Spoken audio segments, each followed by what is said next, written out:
Hey everyone, welcome to the Socality Show. We're so excited to be talking to Brian Pruett today. He is an awesome creator, health and wellness guru, and just all around awesome guy, and a new dad.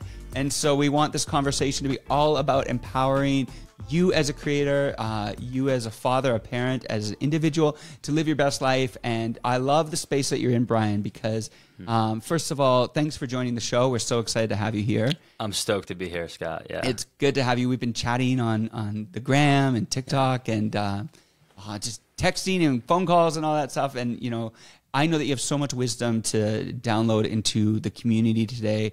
And you're living a great life. Tell us about where you live. What is life like for you on the daily? Yeah, man, dude. Yeah, honored to be here. It goes without saying. And I love what you're building. It's Thank really you. important, really powerful. So it's amazing.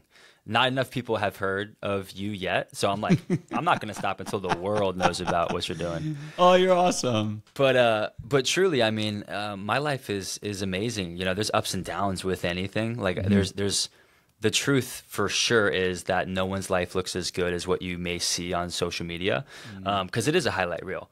But it's not a bad thing necessarily. It's all about how you use social media, in my opinion, because if you're going to social media to compare your life with others, like, hey, am I going on these epic trips or getting these epic shots, then yeah, you might be a little,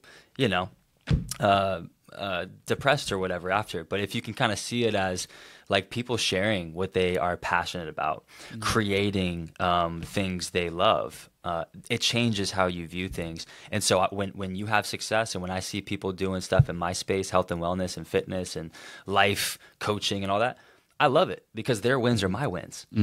So I think that's a big part to say. That's a big truth I want to kind of like start with. But life is good. Life is really good. To your point, just had a baby girl. Right. She's 3 months in 2 days. Yeah. Wow. So I'll take all the fatherhood Congratulations. advice. Thank you. Yeah, Man. I've got some advice for you. I'm also always still learning as well. So, and that's, I think I love what you just said, because like that's really it. How do you stay young? You know, how do you stay fit? How do you stay healthy? You just got to be a lifelong learner.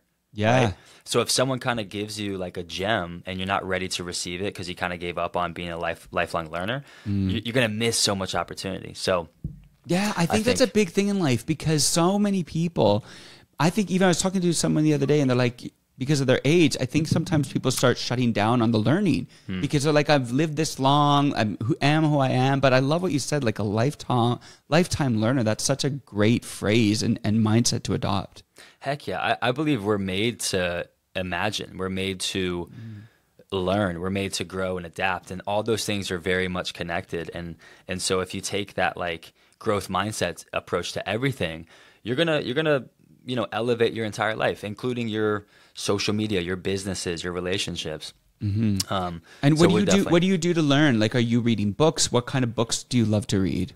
Dude, I am Podcasts? nonstop. I am nonstop. Really? Like I have to actually shut myself off and be like, Brian, that's it, dude. No more YouTube videos, no more reading. Like, so the reading has been something that's been different since baby girl, because I used to read all the time, and now it's like, dude, when do you have time to read? Right. So I do wake up early. I try to wake up and get some reading in. What time do you get up? So lately I've been inspired to get up at like 5:30. But As a new dad. Yeah, and it's been 6 o'clock though for the past few, I'd say a month. The first month or two after NICU and then getting her home safely, like we were just trying to survive. So I'd sleep until 8 or whatever. Right. So but I try to normally, read first thing, normally, so you're up at 5:30. What's your daily routine look like? Yeah, man. I love the question, because I think when you can do something for your mindset, your body, and your spiritual essence, your purpose and your alignment in life, if you can do those things first thing, you set yourself up for a win. Right. Yeah. When you wake up and you don't do anything, you go straight into emails or work and you're just rushed and you feel behind. It's really hard to get back on track. It takes a very disciplined man or woman to get back on track, in my opinion. So for me, my daily routine kind of looks different, especially my morning routine may look different on different days, but I always start with stillness. The first thing I do, man, is I press pause. Like I straight up, if I don't do that, I do feel rushed. So I'll press pause. For me, it just gives me like 5 seconds, 10 seconds, 2 minutes to just breathe, say, thank you, God, for a new day. You know, what do you want to do through me today? You know, open my eyes to see stuff I wouldn't see originally. Like a prayer like that, and I'm almost receiving. I'm trying to get into a receiving state because I think that's the best way, at least for me, to start, is I'm going to receive that love, that purpose, that wisdom. And then I work and begin my day from that place. And I'm not trying to look to acquire those things. I start with, I'm enough, you know, it's all going to be good. And we work from there, right? Right. And so that looks like for you, that stillness and gratitude. I always think gratitude, opening up your eyes, naming the things that you're thankful for. So how long do you do that for? Are you meditating? Are you working out? Are you praying? What's that look like for you? So all in all, Scott, that process takes about 4 hours. Wow. I'm just like, wow, okay. You're now like, it's bro, 10 o'clock. This guy's for real. How does he get anything done? No. So like, I hope if anyone's listening, like taking something away, is that pressing pause, that starting with stillness can literally be 30 seconds. Right. Okay. But it really is that mindset shift of before I do anything, I'm going to start with gratitude, with prayer, connect with my creator. That's my mindset. So all in all, I love to spend like the first 30 minutes with my coffee and kind of in that state of receiving and maybe reading scripture, reading a good book that's self-development, whatever it looks like. And then, of course, I start my day with my dog and getting him ready. And then baby wakes up eventually with mom. And so it's kind of an adapting routine for sure. Right. And what kind of books have inspired you the most, would you say? What are some of your favorites? Yeah, I love that question. Like I said, I consume so much and I almost have to stop consuming. So when I think of books that have made an impact on me, there is a lot of books. The Bible being like truly, I grew up in church. I'm not sure if you grew up in church. Yeah, you did. We talked about I this. didn't grow up in church, but I started going to church when I was about 16. Amazing. I actually went to church as a kid, but like consistently, not so much. Yeah. And there's pros and cons with that. Like I talked to my buddy Josh a lot about this because sometimes familiarness or familiarity rather breeds complacency or breeds like staleness. Right. But what I found in my life, I'm not sure about you, Scott, but I was raised in church, so the familiarity with God and Jesus and the Bible was also like just traditional. I missed out on the actual like life-changing power that's embedded within those beliefs. Right. And so so the Bible like 100% changed the game for me. Awesome. Whether it's the Gospels or Proverbs and the Old Testament. So I try to read that daily. Other books like I actually just got done reading The Genius of Jesus, which is all about the creativity and like the beauty of him as a man too, which is Erwin McManus wrote that. Right. The one thing, that's a really great one. The idea there is, what's the one thing you can do that by doing so makes everything else easier. Right. So for creating, let's say, maybe the one thing for me is like just pressing record, because you can overthink stuff and you can plan stuff so much. Maybe the one thing is just being able to press record and letting the day flow from there. So there's a couple. I'm always looking for stuff. I have a list I could probably pull up, but yeah. I like that. And so now you got up, the dog's ready, the baby's up, coffee's on. What's happening next for you? Yeah. So back to that first idea is, I'd love to move my body first thing. And a lot of times that looks like a walk. Sometimes it's a run with Drew. Other times it's first thing trying to lift some weights. And sometimes it's stretching. But I always try to get out of this thing, my head, and get into my body. I try to get the heart rate up, try to move, try to lift something, try to breathe. And that enables me to connect, right? You anchor yourself in the present with your body. And so that's kind of different every single day. I try to aim for 4 strength training lifts a week. That's really my therapy. Like anything moving, meditation, stuff like that is my therapy. But yeah, then I kind of, by then it's like breakfast is kind of being made and planned, and I'll pack my lunch and just prepare for the day. Then I head to the studio around, it just depends, but 7 o'clock, 8 o'clock, 9 o'clock, and then start the day flow here. Right. And so what are you doing at your studio? What's that look like for you? Yeah, I think what we want to do here is exciting. I think it's a big mission. You're doing so much with your businesses. I mean, what you're doing, I love. And in the same vein, with Josh and I, my buddy Josh Bakken, he's a business partner, a friend, a creative, and an entrepreneur himself. We want to create a hub of like-minded people who are passionate about living. So we have anyone from a photographer to a life coach or a fitness coach to, a businessman who's, sold businesses and acquired and all that stuff.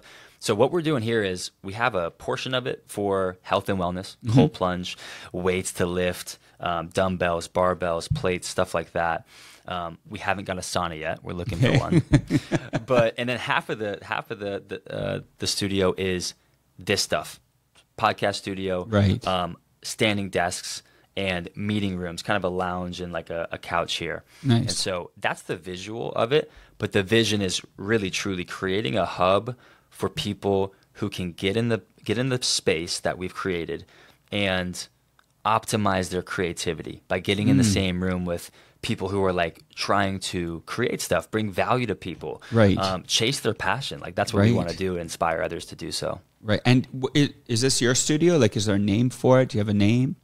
We came up with Pathos Studio. Cool. So we started a YouTube, and the Pathos idea is definitely Josh's. It's more so Josh because he's always been about like passion, chasing passion, and Pathos, essentially is passion.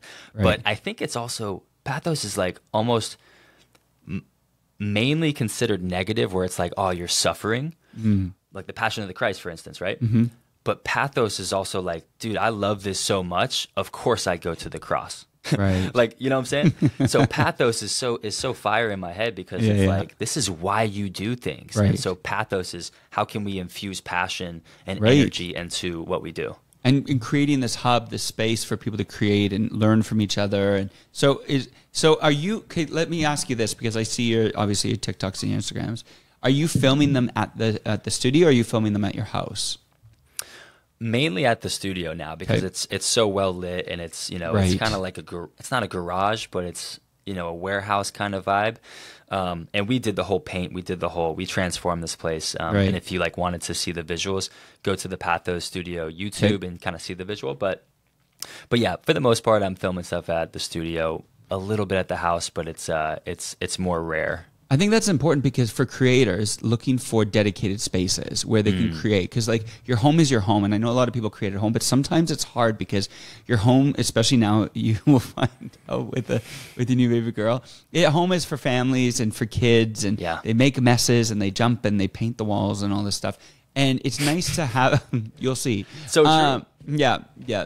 It's nice to have dedicated space where you can go and be like, now I'm working, I'm here to create, I'm here to chat and vision and dream and film and all that stuff. So having a dedicated space is super important. I think that, especially when we were in COVID, I feel like that was really hard for people when they were trying to like, what was that like for you trying to work out of your home? Like, were you working in your home? Like, or were you going to the studio? What was that season like for you? Dude, so good. And just before I answer that, Scott, it's like, that's so important to have a dedicated place that's different. Not that you're trapped, like because again, you can create at the house and you can work at the house, but it is leveling up to get a place where it's like, okay, in my head, I'm working. Yeah. And I don't think there's better advice than, dude, when you're working, work. And when you're at home, be at home. And when you're with your family, like be with your family. Yeah. Because I'm sure people can relate, but I've been in places where I'm kind of halfway working at work, but I'm also like wasting time. And then I get home and I'm kind of halfway with my family, but then kind of wasting.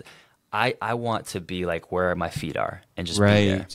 And then to make it to the next level is, okay, how can you optimize? You found a space, you found a place, a physical location that's different. How can you now optimize that? And that's getting in rooms like yourself, with people like yourself, and with Josh and I, and just getting surrounded with people, making sure the environment's conducive for creativity.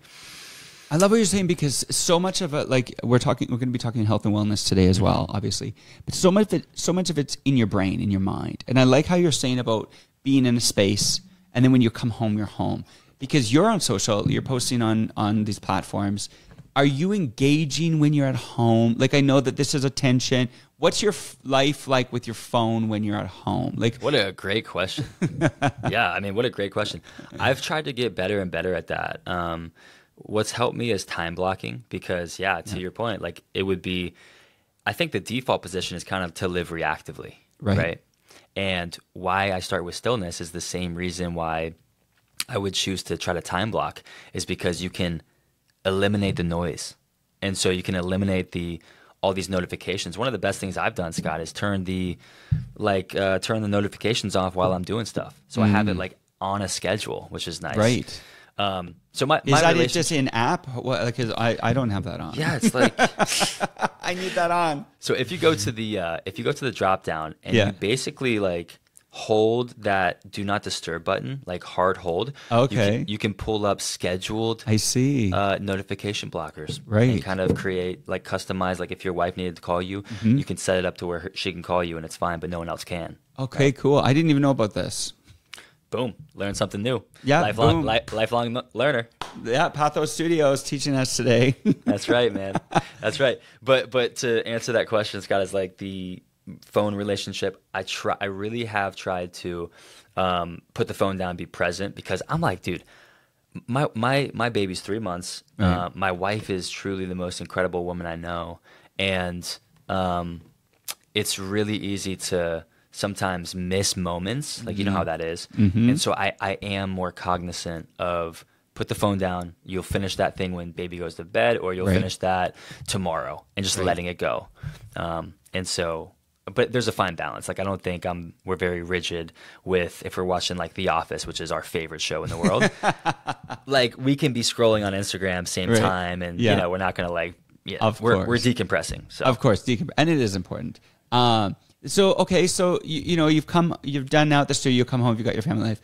For you, let's talk content creation. I know that you're very active on Instagram, TikTok. How long have you been on these platforms, and how are you approaching them on the daily? So good. Yeah, like I said, Instagram and TikTok and, all these things are a tool, and they can be used well, and they can also be abused. And so that's obviously like a point to make. But I'll say this. I was working for none other than Pfizer Pharmaceuticals, which is like the opposite of what I do now, right? We're all familiar with Pfizer. Yeah, exactly. Since COVID, like thanks a lot, COVID. Yeah. But everyone knows Pfizer now, and I was with them for 4 years, and I always look back with, well, first off, I believe everything happens for a reason. I believe life happens for you, not to you. So even the worst things, as easy it is to say this, because I know that even the worst things, right? You wouldn't say, I'm going to do that again. Mm-hmm. But I believe there's just something to learn. There's something to pull from that, whether it's, maybe you going through something traumatic is, when you come out of it, maybe you can actually help someone else who went through the same exact thing, right? So there's that mentality. And so when I look back on that job with Pfizer, I was, toward the end, very miserable. But it's taught me so much about life, about business, about people, people skills and all that, putting yourself out there. So yeah, that was what I was doing at COVID. And then I had pretty much stale growth on social. I got kind of big on Twitter when I was playing baseball in college. Right. So I kind of had an influx of followers, but I was sitting around, just for people to for context, I was sitting around, let's say 60,000 followers on Instagram. No plan, right? No strategy.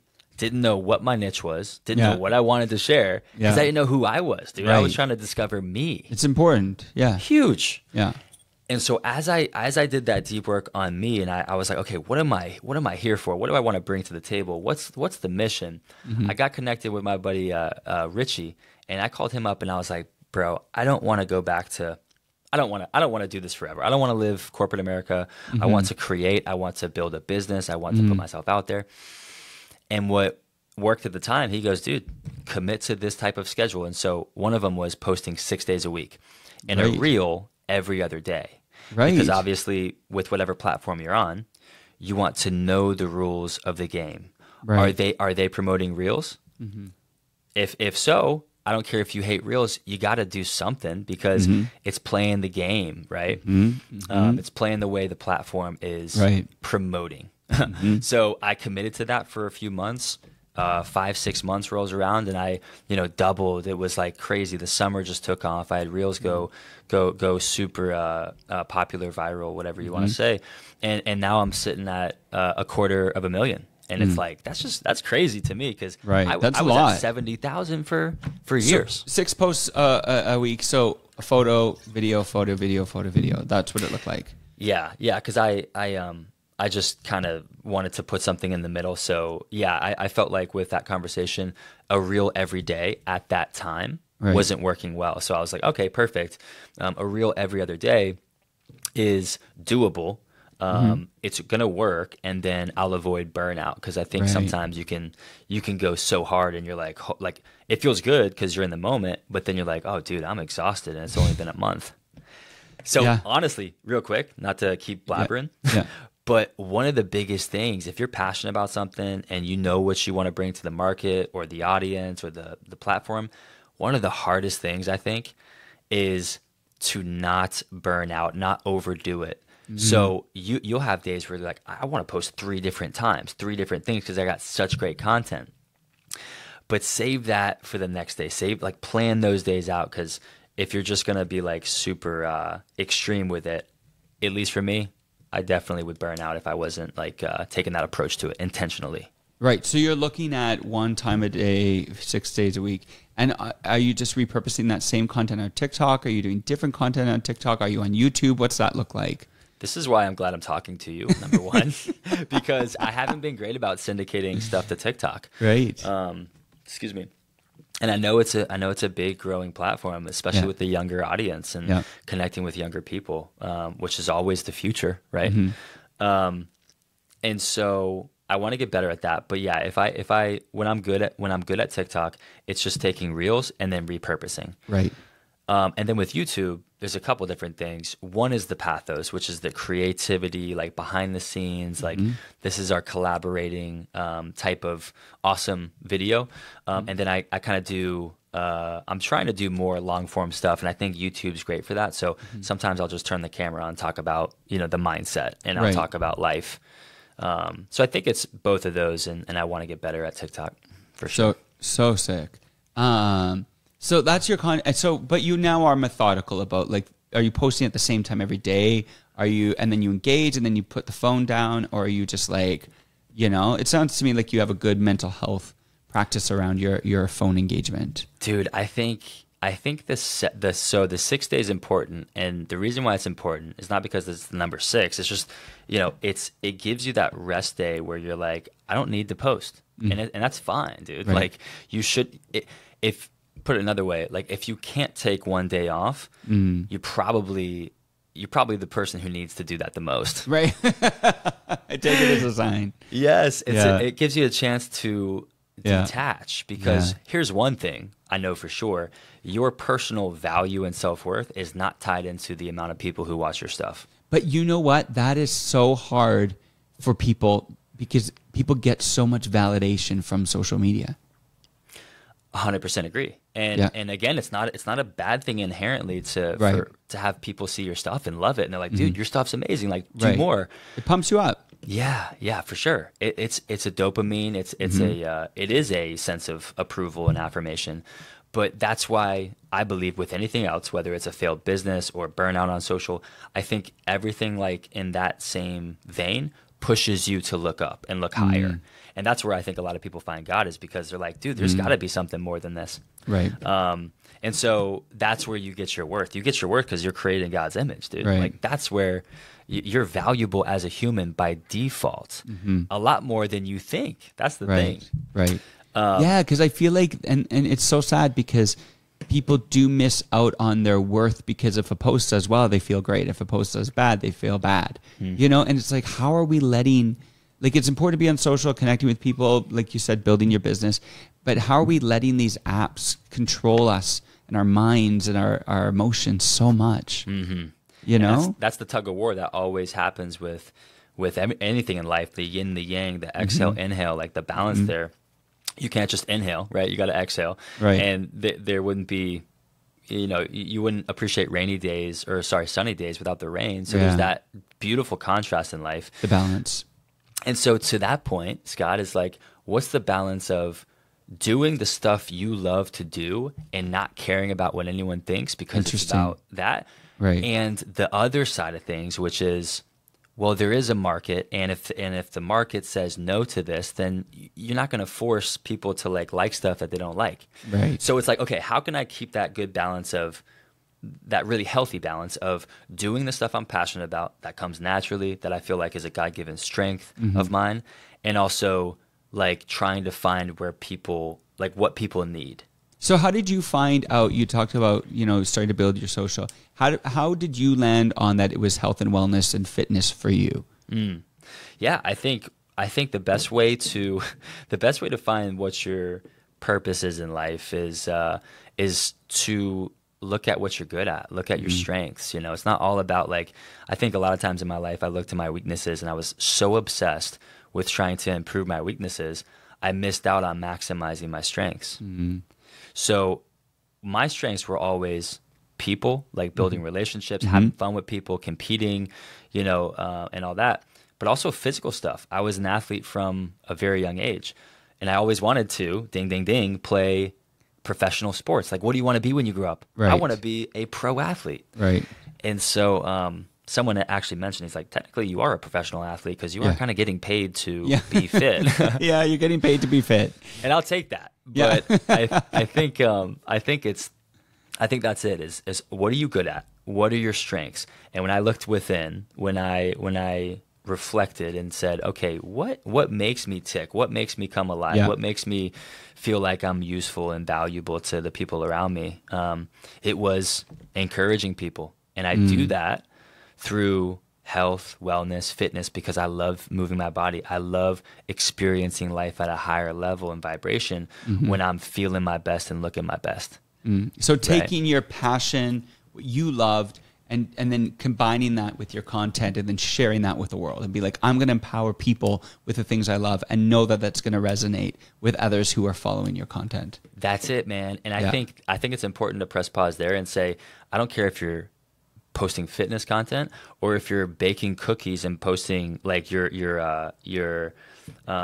videos. Only you can make exactly what you can make, right? So my point is, you, everyone listening, and yourself and me, we're all uniquely made to be ourselves, right? Yeah. So when we try to be other people, we're doing others a disservice. Right. So the point is, put your own spin on stuff. Like, take what people are doing. Like, be a learner, right? You know, use what's working and what people are doing really well at, but make it your own and have fun with it. Have fun with it, right? I like that, because we all get, and you get stuck in a rut sometimes. And I think sometimes people, they see other trajectories and think, I'm going to do that, but they can't do it as well because it's not who they are. And so I like what you're saying, like, do it, but do it uniquely. And I've heard that before. You're uniquely qualified to do the things you're doing. And I think sometimes we disqualify ourselves because we just think, I'm not as good. But at the same time, if you really understand your giftings, your abilities, and you connect it in with your passion, you definitely will resonate with others. And that's something that I think that you've totally locked into. Bro, that's so good. And that goes in line with my mission of like helping people become more them. Yeah. You're not made to be anybody else. You're made to be more you. Right. And you do that by creating. You do that by putting yourself out there, by getting out of your comfort zone, by reflecting, like by living. You do that in various ways. Right. But I'm going to turn it around on you, Scott. Okay. So what did you just finish up saying? Because it was in line with that and I already lost it. Yeah. What did you just finish up saying? I talked about how you can connect with your passion with your content, and at the same time not looking at others, because and you can't do it as well. You're uniquely qualified and not disqualifying yourself. Oh, that's what I was going to ask you. Perfect. I almost lost it. Yeah. How do you silence the inner critic? Because I think that's really important. Like, we all have that level of what's it called? You're your own worst critic, and it's like that. Oh, I can't think of it, but. Yeah, I know what you mean. Imposter syndrome. Imposter syndrome. It's so hard because I think everybody's hard on themselves, and I think the external pressures don't help when you are on social media and that's kind of your job. Yeah. And it's like, I love hate, you know, it's like, I want to get off this, but at the same time, this is such a life source for what I do. And at the same time, there's such benefit because I connect with people like yourself, and I'm meeting people and stepping into opportunities. So much massive benefit. But at the same time, it's like I can't escape these things that bring this external pressure. And then those external pressures become internal, right? Because you question, am I creating hard enough? Am I creative enough? Am I doing this well? Do people like my content? And they equate, doing well on social with your validation. And so having those inner critics within yourself is very difficult, that inner criticism. I think it all comes down to sometimes I just have to look and remove myself mentally, like, how you kind of just move yourself out of an atmosphere and kind of come out of that space and go, I have a family that loves me. I have an amazing community of friends and they care about me. I have friends in my life that just take away social, enjoy spending time with me. And you start, and I get to laugh in my life every day with people that I love. Wow. I get to do, so it's all about coming out of that world and going, it's almost like it's a real world social media, but it's almost like Monopoly money. It's like you come out of it and go, what's the real landscape I live in? And I think sometimes we forget that real landscape and go, if this were to all shut down today, I have a family who loves me. I have friends who care about me, and I get to do awesome things with my life. Because I was watching a clip of Oprah actually, and they were interviewing her when she first started acting, in 1985. And they said to her, because she was about to start a talk show, and they said to her, what will happen if this fails? I don't know if you've seen this clip. And she says, if it fails, I will still do well because I know what I'm made of. If this doesn't do well, I will still do well because I'm not defined by a show. And I thought, man, even before she was Oprah, she had that mindset of if this doesn't do well, I will do well. And I think that that's the thing we have to know in life, that if something fails, something's going to work, because inside of me, I know that I can make things out of things because I love people. I want to make things work. And so that mindset of I'm not defined by certain, successes or failures. I'm defined by the character inside of me. So, yeah. Bro. Dude, just stop the podcast. That was it, bro. That's fire, right? Did we crush it? That was amazing. See you guys. See you guys. Thanks for having me. See you. Thanks so much, Ryan. But no, it's true. So and I think, you're 30, you're still young, but you're growing up. You got a baby. You've been through some things, and you learn things along the way. And I love what you're saying about life learner. It's so important to be like a sponge and just take things in because life has got so many challenges, right? And there's so many reasons why we can be discouraged. You could sit down and list them. There's so many reasons why we can be pumped up about life. And you can list those as well. And it's just the ones you choose to focus on. What list am I going to believe today? Wow. That's it, dude. What you focus on, what is it, Tony Robbins or whoever? Yeah. But where your focus goes, your energy flows. And totally. And so it's really just about, it's not minimizing the obstacles in your life or the you have to acknowledge them for sure. You have to, right? You have to. But you have to lift your thoughts higher. Right. You have to focus on something greater. Yeah. And that's hard to do because it's easy. Everything's easier said than done. But people's shifting mindset is so important, where you can focus on something and make it so big. And then it becomes the biggest thing that clouds your thoughts, or you could shift it onto something else and let that become the centerpiece. And I think that's true. The key. So let's just talk real quick about health and wellness because you're fit. Try to be. You're fit. The secret is tight shirts, Scott. That's it. Is it? You live in Florida. You live in a climate. See, the difference between you and me is you have to look good without a shirt because you live in a hot climate. I just have to look good in a shirt, Right. Keep it on, keep it buttoned up, because it's Canada. We have hot summers and all that, but we're not hanging out at the beach, You have to. You're living in a beach community. So true. The pressure is on for you. Dude, one of the best general kind of funny tips I'd have for guys especially who are trying to get more fit. It's dude, if you want to get more fit and maybe have stronger legs, more better looking legs, buy short shorts. Yeah. And wear them. Better yet, wear them because guess what, dude? Maybe it's not true of all of life, but when when more things are exposed, you're then free to improve those things. Right. Yeah. I got to buy some more short shorts. Are you 5-inch? Are you a 5-incher? Or are you 4-inch? I'm 5-inch or less these days. I'm trying to rock Speedos, truthfully. You're never going to be the 7-inch short guy. Not anymore, bro. But it's crazy to see like the growth. You know, I guess it's all about the 5-inch short. Let's face it. For sure. I think that 5-inch range is perfect for shorts. Straight up, honestly. It really is. It really is good. Okay, so let's talk health and wellness. You're fit. What are some of the obstacles that people are facing? Everybody wants to look good, feel good. Yeah. What are some of the obstacles people face when it comes to that health and wellness journey and physical fitness? Man, great question, Scott. I think that you mentioned, you know, changing your mindset. It's easier said than done, right? Mm-hmm. That's why I really talk a lot about mental fitness, right? Because physical fitness is super important, but if you don't develop the mindset that can sustain those physical results, you're going to lose them, right? So mental fitness, right? If you want bigger biceps, what do? You do pull-ups and curls, right? Hammer curls. If you want to develop a more physically disciplined, more disciplined mind, you have to practice doing things. You have to practice changing that mindset from a negative one to a positive one.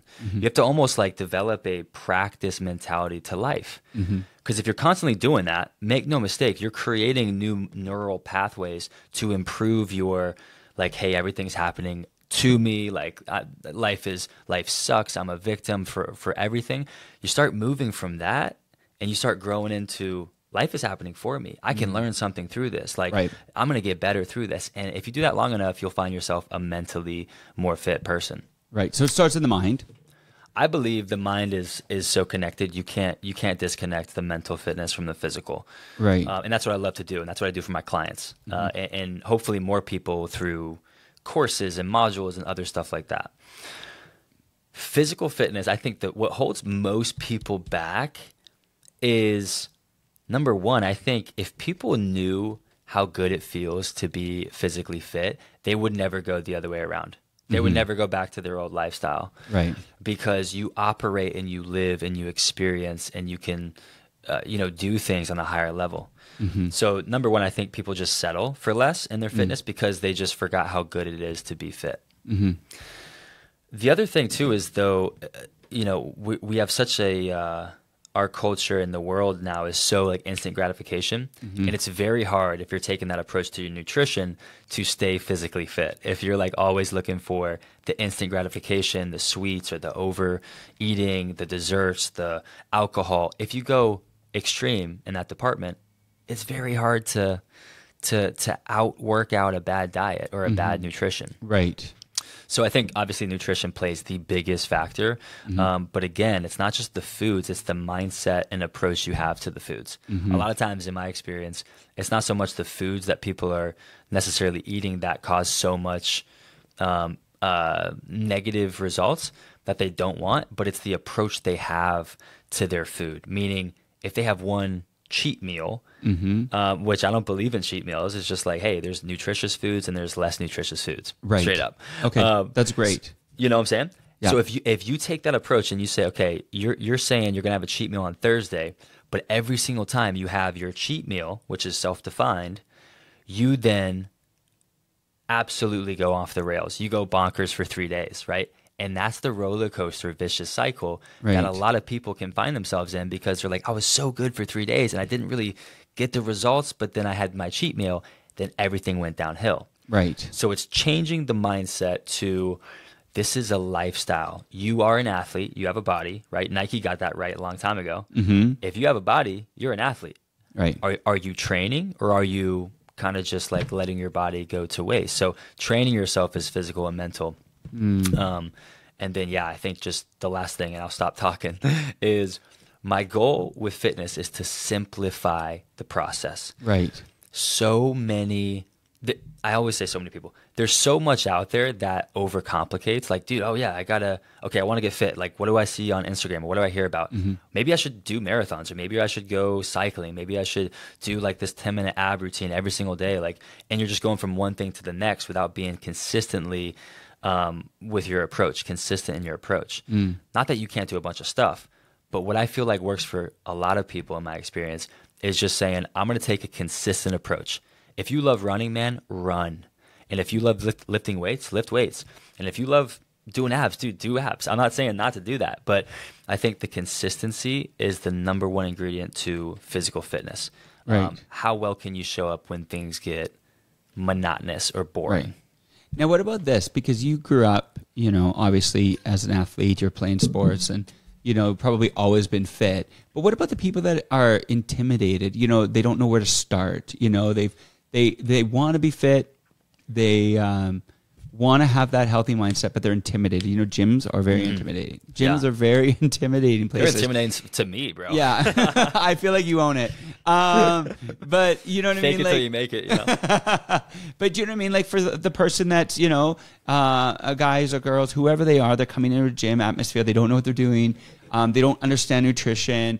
And they just don't know where to begin. Speak to the person that's kind of intimidated. Where's a good place to begin? Like, where should they get some resources or figure some things out to overcome that? Yes, dude. Okay, so I'm going to show you an image. What do you see right there? Wow.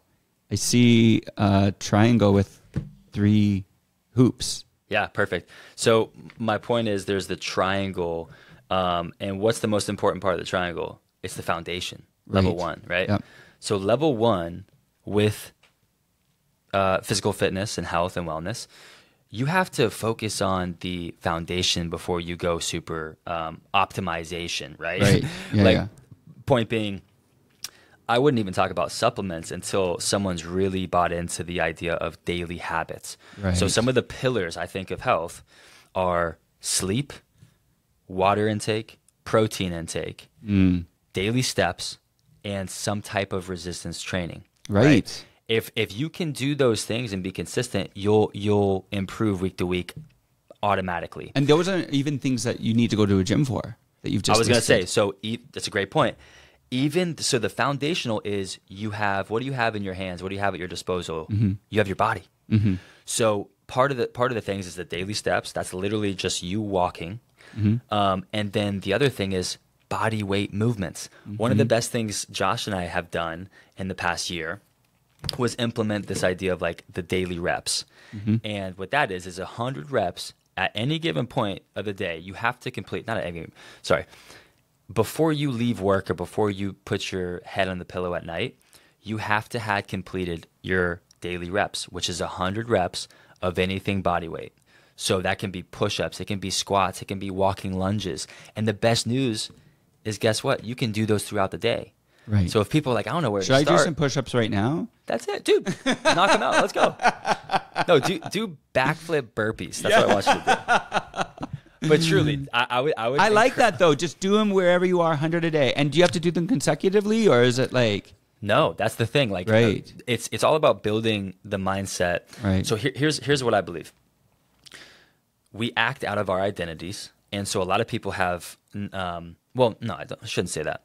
Some people have negative self-image and negative identities. So what happens though? They actually act it out, which then reaffirms their negative self-image. So they're like, yeah, I suck, I can't do this. And then they act that out. And then they say, well, yeah, that just confirms my belief. But what if the belief is wrong? So I'm all about getting people to step out of that false identity where I'm not enough, like I suck at this, I'll never be good at that, to stepping into I'm going to learn, I'm going to grow, I'm capable of a lot more than I can think.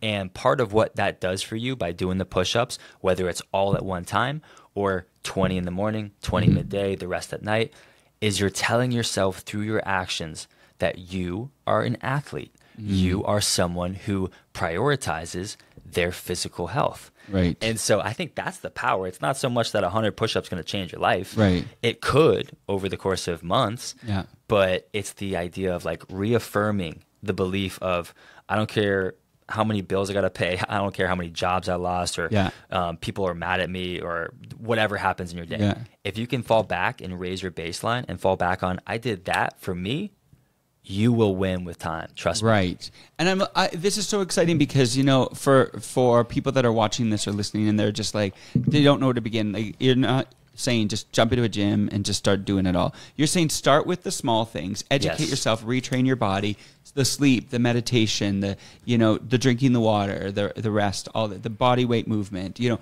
you do these things and naturally you'll see some change. You'll be like, now I'm ready to step it up a bit. And I feel like people, like, they get excited. seek out more information. Okay, now I want to learn this. Now I'm going to join a gym or find a place that I feel comfortable to work out in, or find a workout buddy or whatever it is. Yeah. And then they naturally progress to where they get more into physical fitness or physical health and learning that along the way. So good, man. Yeah. And the overused phrase is Rome wasn't built in a day. Right. But yet we want to build a business or a body. We want to build relationships like overnight. And it's like, that's not how it works. You have to develop and embrace the ongoing pursuit of these things and the building. It takes time. Trust the process. But to your point, once you get the foundational stuff in place and you're consistent, it becomes second nature, automatic. Then you work your way up the triangle to levels of optimizing on your life. Right. And so now nutrition, obviously this is huge. And I think that people, they always say abs are made in the kitchen. Talk about people's mindset, or healthy or unhealthy towards food. Because this is, I think, a thing that you probably experience this all the time when you chat with people, is people like, is it our relationship with food? Is it unhealthy, or we just don't understand food? We don't understand the nutrients in food. We don't understand the calories in food, or what is that struggle, that mindset, that thing our relationship with food? Like, what is that, and how do we overcome it? How do we understand that food is our friend and it helps us achieve our goals? Wow. So good, dude. I'll say this, because I really do believe it's the relationship to food a lot, but there is the education, there is the lack of knowledge surrounding it, because we didn't get taught that in school. Like, we kind of had to, especially with people who had maybe not the best lifestyle and healthy living that their parents gave them, and we're very imitative creatures. Right. So we like reproduce what we saw, and that's like a call to action, and like this opportunity that you and I have, and anyone listening who is a parent, to model the type of behavior you want your kids to live out. They'll hear what you say, but dude, they'll do what you do, and they'll pick up on what you actually show them via actions.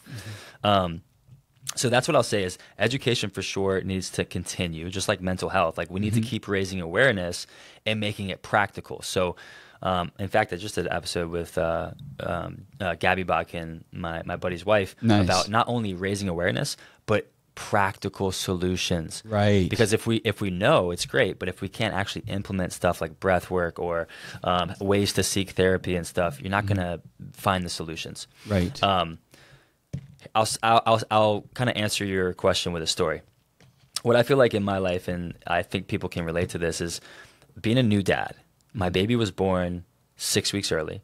Lots of stress in the NICU. I never had been through that situation before. So I'm like, is she gonna live? Right. She's got 3 different tubes going in her throat and in her nose, and she had an IV in her forehead, her head, and I'm like, wow. Dude, this is so heavy. And then on top of that, sleep is out the window. Stress and cortisol's way through the roof. Worry, anxiety can be high.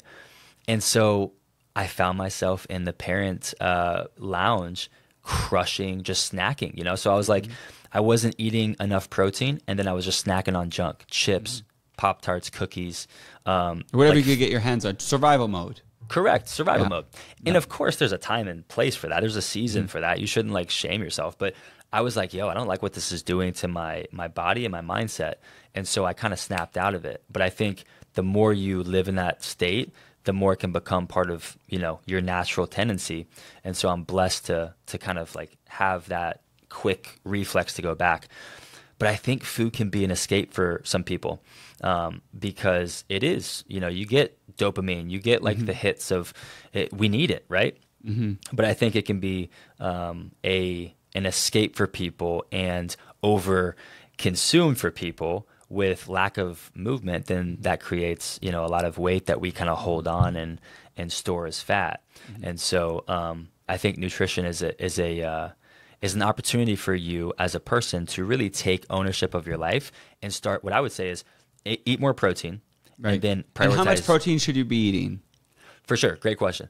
I would say for most people, the rule of thumb is 0.8 grams per 0.8 to 1.2 grams per body weight or goal body weight. Right. And I'll say that very practically.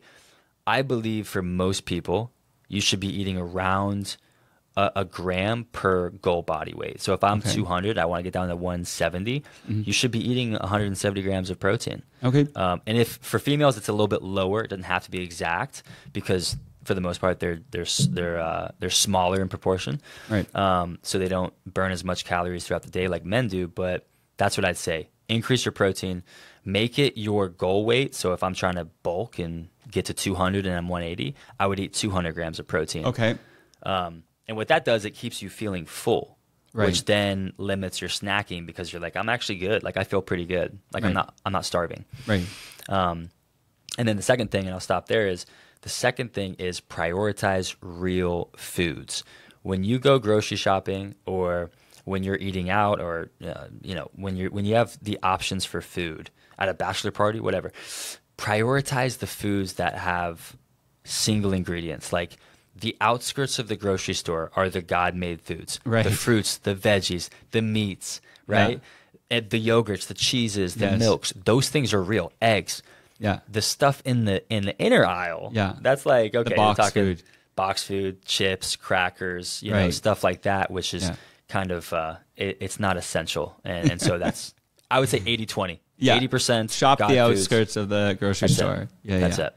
And then do you have any advice for people when they need to find out, okay, how do I find how many calories I should be consuming? Like how do I track what's in my food? Like do you have any apps or suggestions or thoughts there?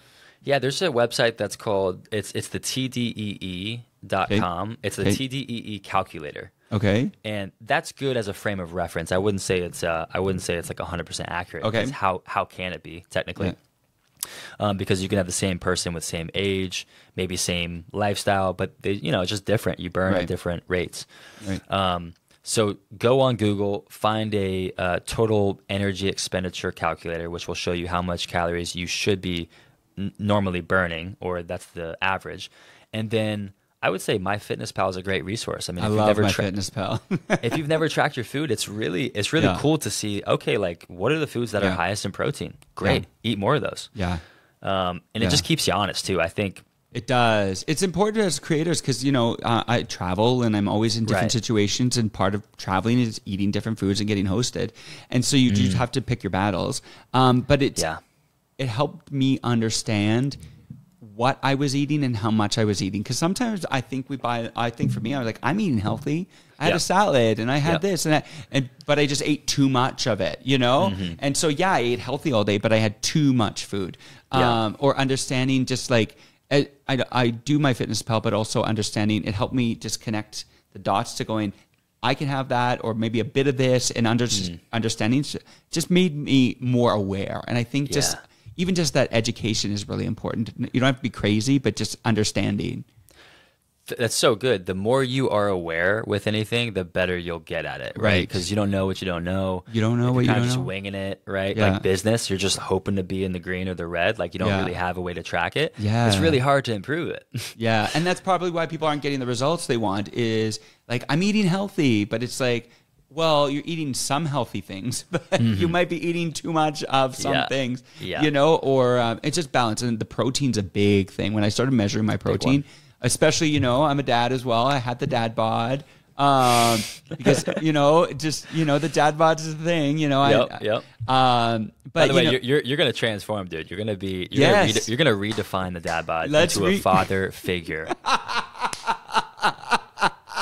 That is a good one. That is a good one. The dad bod to the father figure.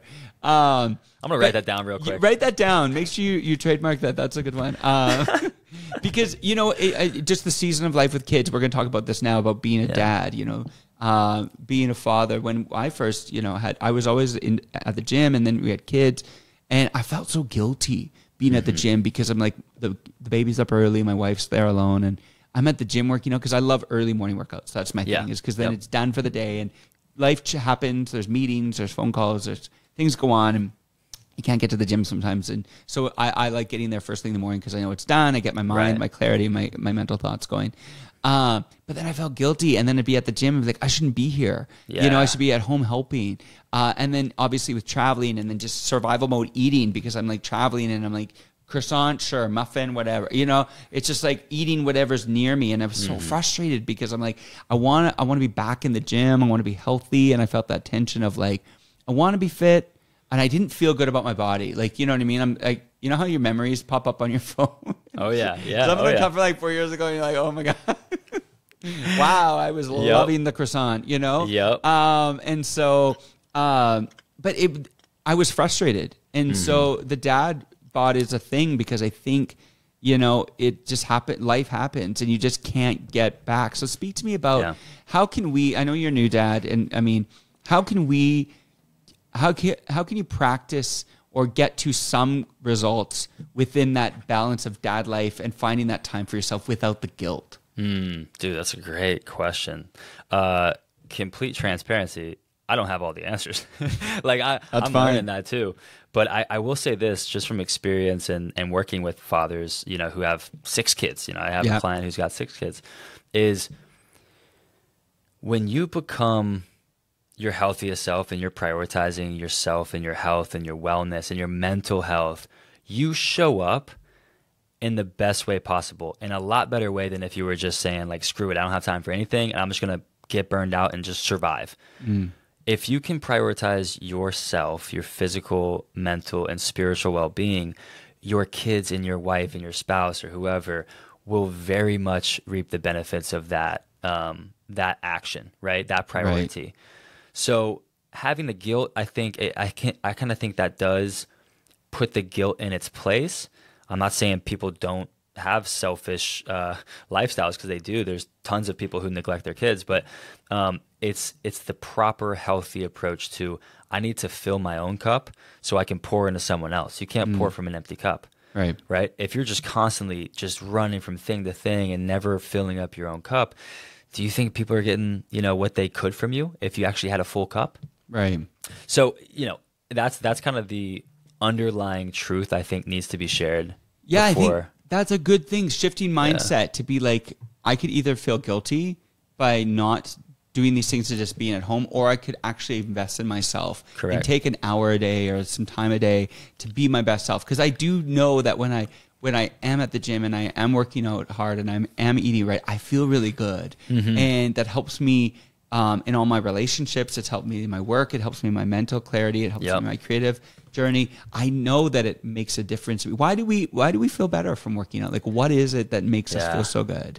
I mean, dude, just living a healthier lifestyle, doing any action that creates a healthier, more energetic self is inherently like going to create that desire to want to do it more. I was going to pause and say, dude, human beings are awesome. We are much more capable than what we think. If it's not that far back in history that people laughed at the was it the Wright brothers who said we were going to fly? They got laughed out of their town, I'm sure, right? But guess what happened? They figured out how to fly, right? And now we have jets, like from private jets to stuff that takes you international. You have Southwest, United, all these businesses, and it's like no big deal. But at one point, people were like, that's the impossible. And my point of bringing that up is to say, you as a human are a lot more capable than what you think. So who's to say you can't actually be inspired by someone like myself, my buddy Colin Pask, who said he just had his second baby and he started waking up at 4:30 because he's like, he goes, I need to take care of myself because I have 2 kids now. And he's like, well, so yeah, I got to wake up and work out because that's when I feel my best. And here's the last point I was going to say is the key to energy. And someone listening might be like, well, dude, how could you ever survive with, 5 hours of sleep or maybe less? Number one, you can maybe try to like go to bed earlier and then wake up earlier. So there's that opportunity. It doesn't have to be either or. But number two, I think the key to energy and creating more of it is not conserving it and like guarding it and protecting it as much as it is looking for things to put it into that give you 10x and 50x back. And working out and meditation and taking time for yourself, everything like that actually gives you more energy. So you might miss out on an hour of sleep, but you actually might feel 10 times better than if you would have got that hour and not did something for yourself. Yes. I'm loving this conversation because I feel like, you know, everything we do with Socality, everything we do with these podcasts is empower people. And I think we empower people when we shift mindsets, you know, and it's easy to just stick in the old mindset and almost get defensive about things, right? You know, but I love what you said about we're more capable than we realize, that if you just push yourself just a little bit, you don't have to go all the way. Just move the needle before you know it. Like you said, Rome wasn't built in a day. Before you know it, you're looking in the mirror, you've seen results. You know, you're like, man. And I see the results. You know, and we're not all going to be Men's Health cover magazine models.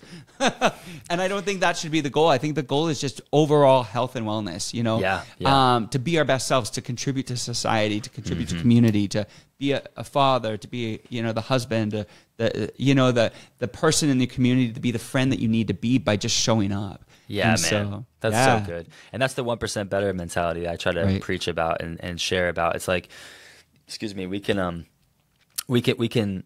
sometimes aim so, like, we'd be like, if we aim for the moon, we kind of give ourselves a way out because we're like, well, that's impossible. I'm not going to do that. So I'm going to quit. Yeah. But it's like, no, dude, you get 1% better. If you make small, daily, consistent steps forward, you will get to the moon eventually, bro. You know, you're going to blow your mind. And what I mean going by to the moon. That's it. That's it. But sincerely, metaphorically, you will be like the Wright brothers who people will be like, I don't believe we can do that. It's not possible. You can't go to the moon. You can't fly, whatever. Yeah. You will blow your own mind. Like we all have that inherently designed and built in within us. Yeah. And so the last thing I'll say is the beautiful part is, to that point, we all have that built within us individually. You don't have to be anybody else. You're not trying to be anybody else, but you can be the very best you possible. And that's success, dude. That's it. That's all there really, that's all there really is just you being your most authentic and truest and healthiest and lovingest, like most loving and creative self, and doing what you're passionate about, what you're made to do. Yeah. Brian, you have dropped heat today on us. Let's go. I'm stoked, dude. You have brought some heat. This conversation has been electric. I know we could talk forever. Yeah. You know, obviously you're incredible. You're active on platforms. Where can people find you? I know, what services do you offer? Like, if I want to connect with Brian on a personal level, how can I do that? How can I find you? How can I get more Brian in my life? I love it, dude. I love it. Well, the Instagram handle is Brian_Pruett. And that's easy because I'm on it every day. Yeah. TikTok's not as active. I'll be better at that. My website's brianpruett.com. It's BrianPruett.com. And then, I have products ranging from one-on-one coaching for with myself, which obviously spots are more limited, but if you're working with me, I'll change your life. Yeah. And then, I have no doubt. Yeah. I have a whole team of people that help within the programs that I offer, the BFIT program. And then, beyond that, we're going to have some other products and module-based stuff to give to the masses more so. So if you like what you're hearing, I'm going to embed a lot of the ideas I talked about here on a deeper level and allow people space to workshop that out and like press pause and kind of it be an engaging module master course or what have you. Nice. So stay tuned for that, but that's pretty much where people can find me. This is awesome. Everyone go check out Brian, follow those resources. And I mean, if we can look like Brian, sign us up. So you know what I love about this conversation today is you gave more than just, you talked a lot about the mindset. I think it's so important, healthy mindset, the way you start your morning, mindfulness, gratitude, centering yourself. I think you said earlier about where your feet are. I can't remember that exact thing, but be where your feet are. And I think so many times we live in spaces and we're not really there. And showing up and being present is so important to health and wellness, you know? So good, man. I was going to say something. I was on an Instagram live, which, by the way, loved your live the other day. Oh, yeah. And that's how we connected, really. I was like, this guy's energy is phenomenal. I need to get in the same room. But it's I just think the idea is funny and also like powerful. Is like when you stay grounded and you be where your feet are, people will just say you're down to earth. Yeah. Because and it's so beautiful. It's like when you're anchored and when you're present, when you're where your feet are, people are like, man, that guy's so down to earth. Yeah. Because you're just being you in the present and grounded. Sure. So wow, this has been so great. I hope everyone listening, wherever you're at in your stage of life, you know, if you could take one thing from this and just apply it and it brings some kind of growth forward or movement forward, we hope that has done that for you, because this is why we do the podcast. This is why we do the show, just empowering creators to make a difference. And so encouraging you today, wherever you're at in life, just keep going, keep doing that 1%, keep moving that needle in your life. If you are enjoying the Socality Show, make sure to like and subscribe, and you can watch it here on YouTube or anywhere you get your podcast. And so thanks so much for joining. And Brian, thank you so much. Are you going to hit the beach now or what? Man, I wish. I'm going to probably crank out a little bit of work and then go home to see the wife and kids. Awesome. That is so great. And congratulations on the new baby as well. Thank you, All right, man. everybody, enjoy the rest of your day, and we will see you soon. Thanks so much.